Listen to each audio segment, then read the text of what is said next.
कोणत्याही गोष्टीची सुरुवात केल्याशिवाय ती गोष्ट साध्य होऊ शकत नाही। पेरल्याशिवाय उगवणार नाही, तसंच गुंतवणूक चालू केल्याशिवाय वेल्थ क्रिएट करता येणार नाही। भारतीय गुंतवणूकदार मागच्या काही वर्षात गुंतवणुकी संदर्भात बऱ्यापैकी सिरियस झालेत, मात्र तरीही एकूण गुंतवणूकदारांच्या तुलनेत हा आकडा बऱ्यापैकी कमीच आहे। अनेक तरुण मुलं नोकरी लागल्यावर भारी स्मार्टफोन, ब्रँडेड कपडे, मग कार, फॉरेन ट्रिप यासारख्या गोष्टींवर अमाप खर्च करतात। आपल्या हातात चांगला फोन असेल, आपल्याकडे पॉश कार असेल, आपण नियमित विदेशात ट्रिपला जात असू तर समाजात आपलं कौतुक होतं। त्यामुळे लोकांना यावर खर्च करण्यासाठी प्रोत्साहन मिळतं।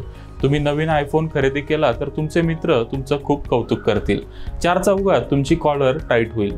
पण तुम्ही जर दर महिन्याला 50,000 रुपयाची गुंतवणूक करत असाल तर एकही मित्र तुमचं कौतुक करणार नाही। त्यामुळे गुंतवणूक चालू करणाऱ्यांचं समाजात फारसं कौतुक होत नाही। त्यामुळे लोकांना गुंतवणूक करण्यासाठी प्रोत्साहन मिळत नाही। त्यामुळे इन्व्हेस्टमेंट प्लॅनिंगला फार गांभीर्याने घेतलं जात नाही। बाकीचे स्वप्न पूर्ण झाल्यावर थोडे पैसे शिल्लक राहिले तर आपण थोडीफार गुंतवणूक चालू करतो, मात्र ही आपल्या आयुष्यातली सर्वात मोठी चूक असू शकते। प्रत्येकाने उत्पन्नाच्या किमान 20% रक्कम दीर्घकालीन गुंतवणुकीसाठी वापरलीच पाहिजे। त्याचबरोबर ही गुंतवणूक लवकर चालू करणं देखील आवश्यक आहे। लवकर गुंतवणूक चालू केली तर काय फायदा होतो ते आता जाणून घेऊया। वॉरन बफे यांनी वयाच्या 11व्या वर्षी पहिला शेअर खरेदी केला, पण मला गुंतवणूक चालू करण्यासाठी उशीर झाला अशी खंत वॉरन बफे नेहमी व्यक्त करतात। आपण 11व्या वर्षी नाही तर कमीत कमी 25 किंवा 30व्या वर्षी गुंतवणूक चालू केली पाहिजे।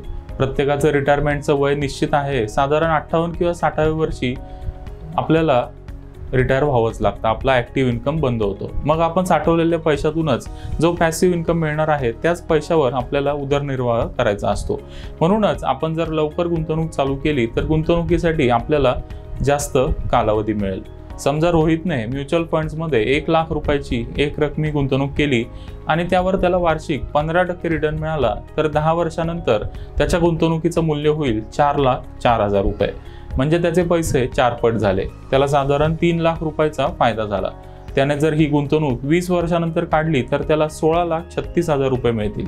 याचा अर्थ त्याला 15,36,000 रुपयाचा फायदा झाला।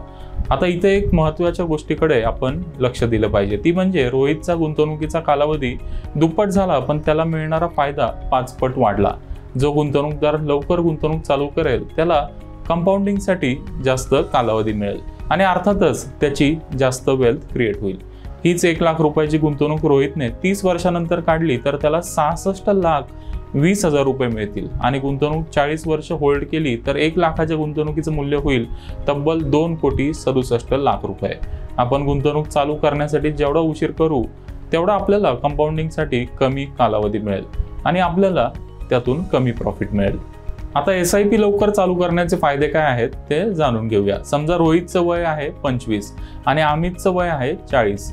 दोघांनाही वयाच्या 60व्या वर्षी 1 कोटींचा कॉर्पस जमा करायचा आहे। रोहितचं वय 25 आहे, त्यामुळे त्याच्याकडे 35 वर्षांचा कालावधी आहे। त्याला जर इक्विटी फंड्सवर वार्षिक 15% रिटर्न मिळाला तर वयाच्या 60व्या वर्षी 1 कोटींचा फंड जमा करण्यासाठी त्याला केवळ दर महिन्याला 900 रुपयाची SIP करावी लागेल। दुसऱ्या बाजूला अमितचं वय 40 आहे, म्हणजे त्याच्याकडे गुंतवणुकीसाठी केवळ 20 वर्षांचा कालावधी आहे। अमितला वार्षिक 15% रिटर्न मिळाला आणि वयाच्या 60व्या वर्षी 1 कोटींचा फंड जमा करायचा असेल तर त्याला साधारण 7,500 रुपयाची SIP करावी लागेल। रोहितने 35 वर्षासाठी 7,500 रुपयाची SIP केली तर त्याला 8,57,00,000 रुपये मिळतील। याचा अर्थ रोहितने जर लवकर गुंतवणूक चालू केली तर त्याला खूप कमी गुंतवणूक करावी लागेल। त्याने अमित एवढीच गुंतवणूक केली तर त्याला अमितपेक्षा 7,57,00,000 रुपये जास्त मिळतील।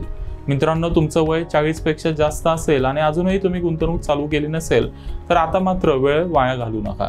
लवकरात लवकर गुंतवणूक चालू करा आणि चांगली वेल्थ क्रिएट करा।